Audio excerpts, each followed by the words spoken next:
The gymnasium buzzed with the sounds of sneakers squeaking and basketballs bouncing, but all eyes snapped toward the entrance when she walked in. Mira, the quiet girl no one really noticed until today. She had always been the invisible one. Not because she wasn't beautiful or smart, but because she kept her head down, her voice soft, and her heart guarded. Mira blended into the shadows of high school life, never seeking attention, never wanting it. But on this particular day, everything changed. It started 3 days before prom. Mira had gathered every ounce of courage she had to do something that terrified her. She decided to ask Aiden Michaels, the popular senior soccer captain, to prom. Everyone adored Aiden, confident, charming, and with a smile that could make even the teachers overlook his mischievous streak. She waited by his locker, clutching a small note and a chocolate bar, hands trembling. When he approached, she gave him both with a shy, hopeful smile. He didn't even read the note. He just smirked, took the chocolate, and said, "Sorry, but I'm not into desperate girls," loud enough for the hallway to hear. The laughter that followed pierced deeper than a knife. But it didn't stop there. By the next day, Mira's attempt had spread across the school like wildfire. Memes, whispers, and cruel giggles followed her down every hallway.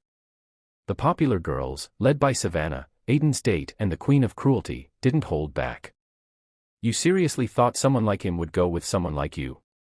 Savannah sneered in the gym locker room, cornering Mira during PE. Mira tried to walk past them, but Savannah shoved her back. "You should know your place, freak." Then it happened.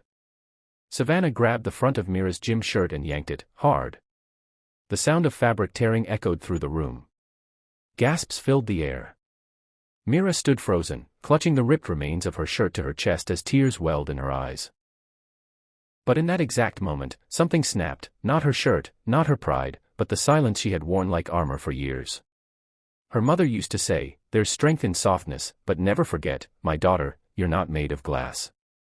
Mira remembered that voice, the same voice that had cheered for her at taekwondo tournaments when she was 10, before the bullying, before the silence. Mira took a step back, then another.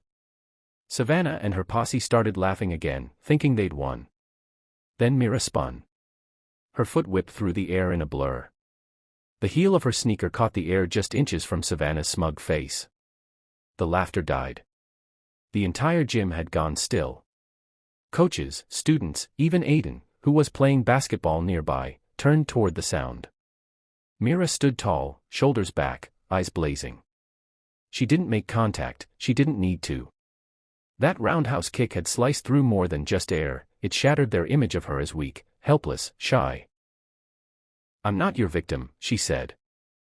Savannah's eyes widened. No comeback. No laugh. Just silence. The coach came running, demanded to know what happened.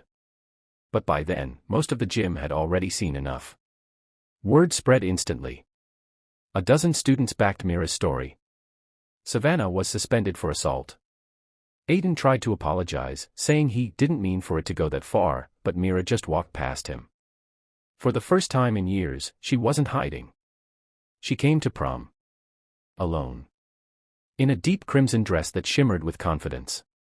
And when she walked in, heads turned again, but this time, not in mockery, not in cruelty. There was awe. Respect. Even admiration. She danced. Not because she wanted to prove anything, but because she had reclaimed herself. Over the next weeks, things changed. Mira wasn't suddenly popular, but she was seen. People spoke to her with kindness.